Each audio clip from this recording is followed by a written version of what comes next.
Okay, well, my mom and I are here sitting in my closet, my recording studio. Say hi, Mom. Hello. And I wanted to start by asking her to tell one of my favorite stories. Okay. We had our laundry room out in the garage. And I went out in the garage and saw that Whitney was standing out there with Cassie, and they were maybe 4 and 2. And I didn't see Cassie for a minute because Whitney was just standing right by the washer and dryer. And I said, "Where's Cassie?" And you pointed at the dryer. And she was inside the dryer, but the door was still open. And I just got panicked. I thought, what if I hadn't come out here and one of them had gotten trapped there? I always think of the worst things. And my mom always had somebody that something had happened to them and they died. They had died. And that's what you And are. that's what I did to you. Yes. I know I do that to you. So anyway, I saw Cassie in the dryer and freaked out. And I said, "Oh my gosh, you two, you could get hurt so bad. This is not any place that we play. We cannot climb inside dryers or washers." And I said, "Cassie, I want you to see how you can't get out if that door gets closed." I shut the door, and I'd forgotten that when you shut the door on the dryer, it begins rolling. And the only way to stop it is to open the door because you could not make it stop by using a dial on the top. But at the moment when I was hearing my daughter start to be tossed in there, I was punching every button on the top. And finally I remembered and opened the door, and Cassie looked out, and I wish I had a camera to get the look on her face, but mine was mortified, and yours was pretty mortified as well because I had just dried your sister. This is the How She Moms podcast, where we talk about how different moms solve the same problems. I'm Whitney Archibald, a mother of 5 kids myself. I collect ideas so you can pick and choose what works for you and your family.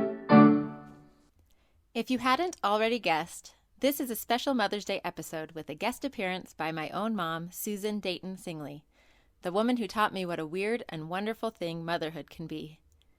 You actually hear her every time you listen to one of my podcasts, because she's the one playing my theme music on the piano. She always played that song while I was growing up, so I knew that would be my theme song even before I had totally convinced myself to start this podcast. I won the lottery when I was born to my mother, and I'm pretty sure the rest of you will love her too by the end of this episode. I'm calling this episode, "I'm Turning Into My Mother," or at least I hope so. We've all been there. We say or do something that triggers an instant flashback to our own mothers doing the same thing. We find ourselves saying, "Because I told you so, that's why." Or we catch a glimpse in the mirror and think our mom has dropped in for a visit. I asked my mom what she inherited from her mother. Some of the things that I did that my mom did is I would write a note to my husband when I was mad at him, and he was... Oh, I do that. He was so unconcerned that he would go right to sleep, and I was still agitated, so I would get up and I would write these letters to him. But I remember my mom doing the same thing. I don't think I realized that I got that from you, but I do that too. Oh, yeah. And your mother before you. My mom always said, "There's no use them being mad if you don't tell them." So I wrote it down.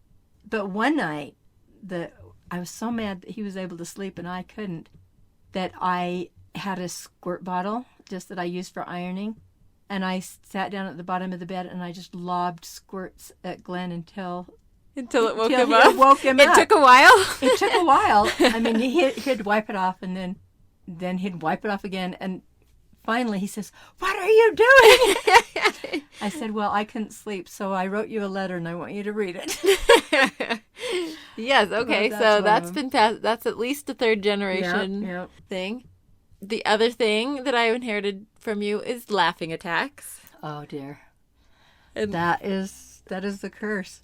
Like when I get tired, and something strikes you as funny. Yeah, I just can't stop. I just belly laughing. Well, and then it turns into tears. Yeah. And then pretty soon you're on the ground because you can't hold yourself upright. I think we all do that. I know. I think every one of us have you've had. inherited that from me for sure. But the first time my husband saw it was when I was pregnant and almost ready to deliver you.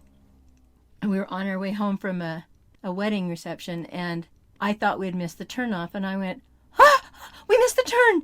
And he went, and he just got so frustrated. He looked one way, he looked the other way, and by the time we realized we hadn't missed the turn, we really did miss the turn. But we were going up a canyon that there was no real easy place to turn around for about a mile. And so he was so ticked at me that I was laughing because I had made him miss the turn, but he didn't think it was funny. And so I realized that he wasn't as amused as I was. He wasn't laughing with you. And so I, being pregnant, started to bawl. And I was just sobbing. And then he was looking at me like I was from outer space. And I thought that was funny how he was looking at me. And it turned me the other way. And I started laughing again and could not stop laughing. And I said, hasn't this ever happened to you? And he said, well, yes, when I was 12. And then it started me crying again. As you can tell, my mom tells a good story. A gift she gave all of her 5 children, and a gift she received from both of her own parents. One of my favorite Steinbeck quotes is from a minor character in East of Eden who says, "I eat stories like grapes. When my family gets together, we have a veritable feast of grapes." I don't think it's coincidental that I gravitated to writing. In one of her classic stories, my mother was working as a hotel housekeeper. The owners were out of town, and they left her in charge of depositing the money for the weekend into the bank. So I grabbed the money, and I went outside with the house key that opens all of the rooms in the whole hotel and the office. And as I put my hand onto the steering wheel, the key flipped off of the ring and went down the defrost. And so I had no idea what I was going to do, but I thought, well, I'll see if I can get it out. And so I reached down and tried to get it out. I couldn't reach anything, and the windshield was so sloped I couldn't see. I would have had to climb on top of the car to look down to see if I could see it.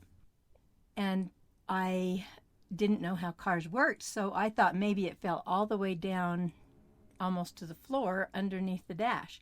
So I decided to put my head under the dashboard by putting my head down by the pedals, the gas pedal and the brake. And as I got myself upside down and put my head on the gas pedal, I couldn't see anything up there. So I thought, I think it went in a little bit to the right. So I slid over underneath the brake so that the brake was across my forehead. And just as I got under the brake, the gas pedal flipped up and wedged me between the gas pedal and the brake. And my legs were sticking straight up in the air, up over the seat, and the door was open, and I could not get out. I couldn't push on the gas pedal with my left hand hard enough to get it to stay down and get me scooted out. So I thought for a few minutes and realized that I had a horn in that car, and I started honking the horn, madly just trying to get somebody's attention. All the maids had gone home. I didn't know who was going to come and help me. But to my great delight, there was one laundress that had not gone home yet, and she had a house key, and she dragged me out of that car. What did she say when she found you? She says, well, she said a few words that I won't repeat. She says, "What are you doing in here?" and then she proceeded to push on the gas pedal so I could scoot myself out, and it was a sight to behold. Clearly, my mom especially excels at telling stories of ridiculous things that have happened to her. These stories are fun, sure, but they also taught me one of the greatest lessons I have learned from my mom. When you find yourself in a head stuck under the brake pedal situation, just laugh. You always have a choice. My mom showed me that we all fail and do stupid things. We can let those things pile up and defeat us, or we can capitalize on them for a really great portfolio of stories. I remember her telling me in those rough middle school years that no one can laugh at you if you're laughing along with them. Because of this philosophy, there's no such thing as an embarrassing moment to my mom. Just another great story. Here's yet another example of that. It was our last day to be in this community. We were moving away, and I was playing the organ. I was sitting there, and as I slid in to get into the organ, this is before the meeting even began, the seat of the organ caught on my skirt and ripped it right up the seam, almost to the waist. And because the organ was at the side of the room where my back was against the wall, nobody knew but I had to stay at the organ for the whole meeting, and I didn't know how in the world I was going to exit because I had exposed my whole back. So I sat there and I played the organ, and then this was in a meeting where anybody in the audience could come up and bear testimony about, what they would like to say.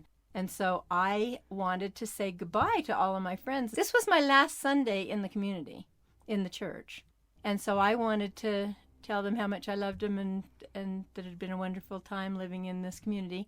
And so I had to ask the bishop to bring over the microphone to me so that I could stay. You just like kind of waved him over? Yeah, I waved him over and I said, I've split my skirt and I would like to bear my testimony. Could you bring the portable mic to me?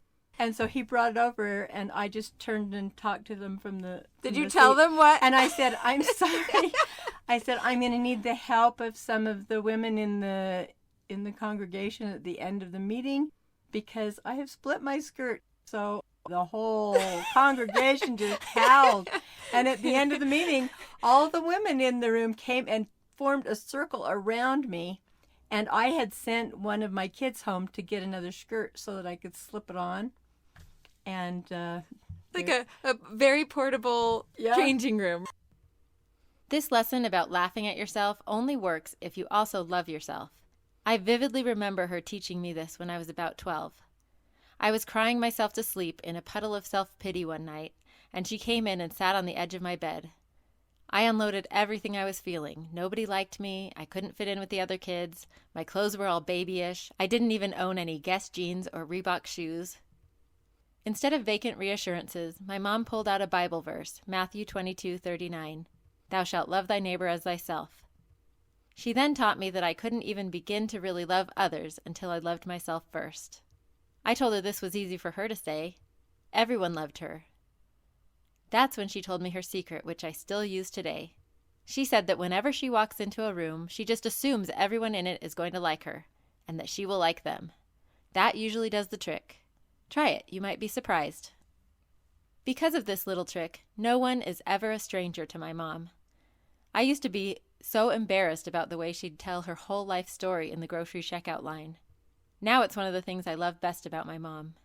Here's the perfect story to illustrate the point that no one is a stranger to my mom. My husband, Glenn, has an aunt who had really super Dodger tickets. And along with that, she had really primo parking tickets too. So she happened to have 2 sets of the really good parking. And as we were on our way to the Dodger Stadium, she said, oh, it's a shame that we can't share this parking ticket with someone. And so we pulled up to a stoplight just before we turned into where the parking structure is and where you pay to park. And I said, I'll just see if one of these cars behind us have tickets, and I'll offer them ours. And jumped out of the car, and I went to the car behind us. And I said, do you guys have a parking ticket? And they said, yeah, we do. So I went to the next car, checked if they needed one. They didn't need one either. Checked to the 4th car. And they rolled down their window just as the light turned green. Oh, no. And so Glenn he turned left to go into Dodger Stadium, and I was standing out there with no car to take me in.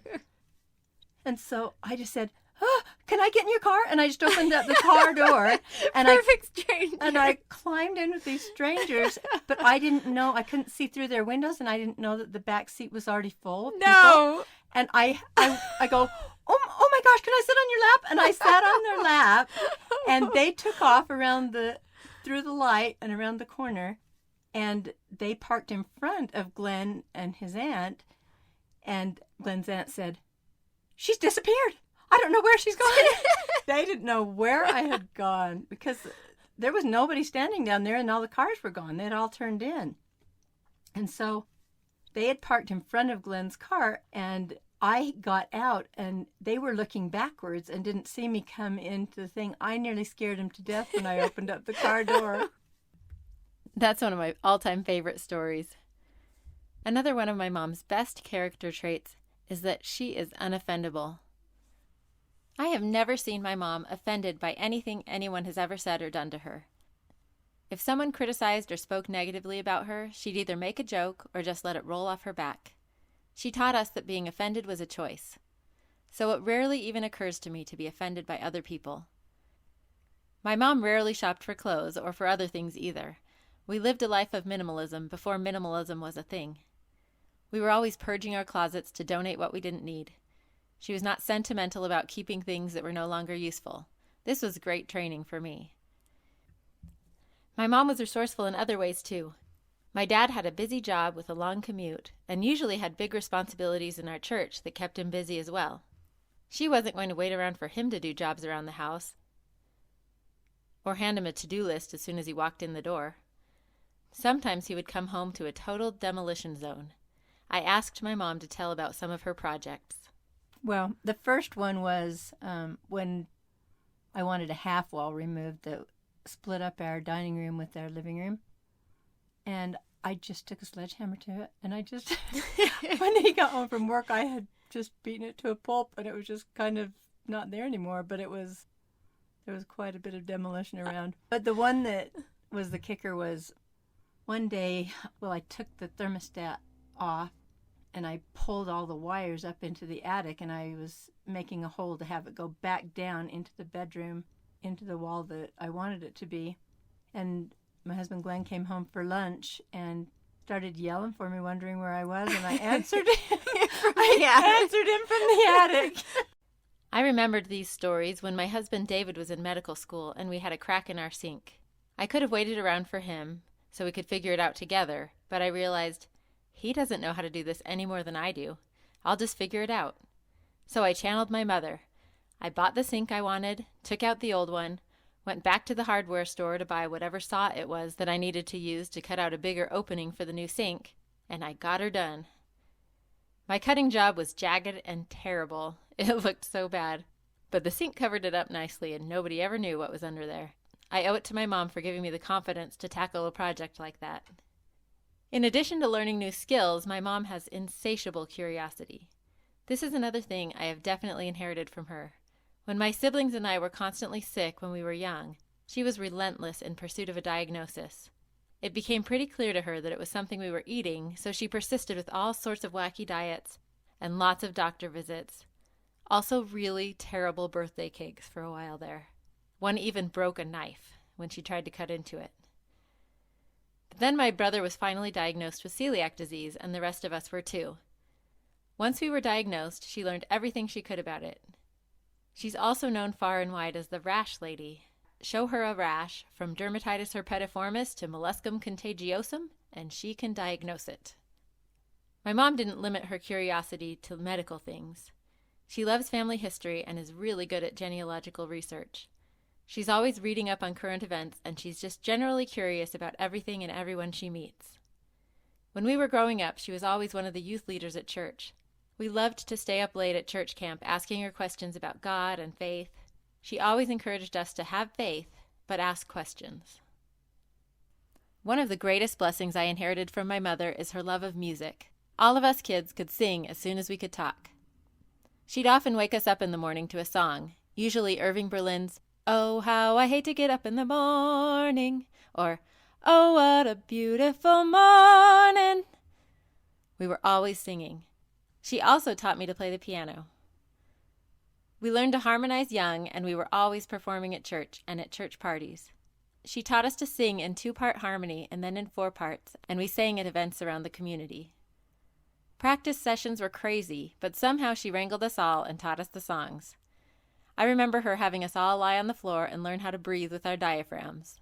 Here's a recording of our whole family, I'm guessing around the year 2000 or thereabouts, singing the song Blue Skies. Blue skies, smiling at me, nothing but blue skies, do I see,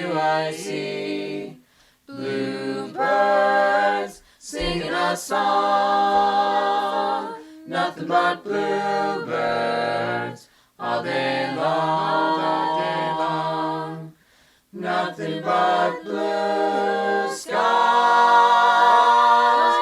From now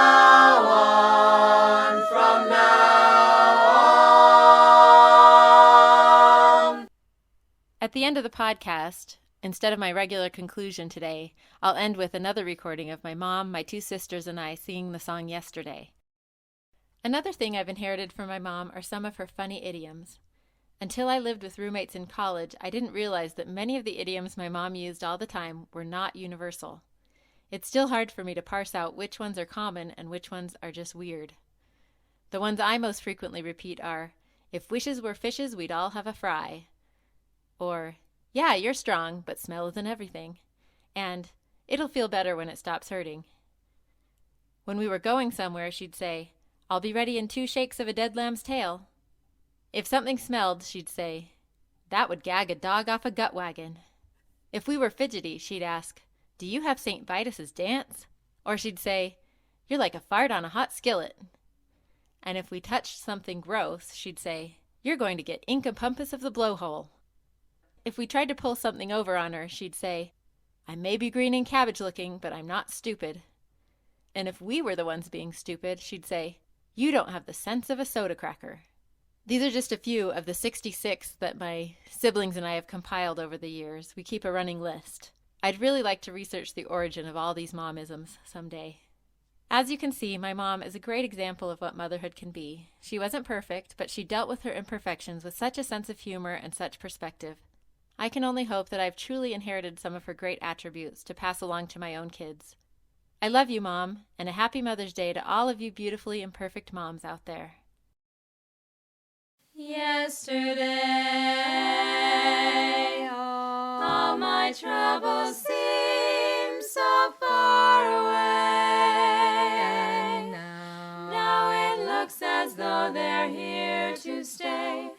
Oh, I believe in yesterday. Suddenly,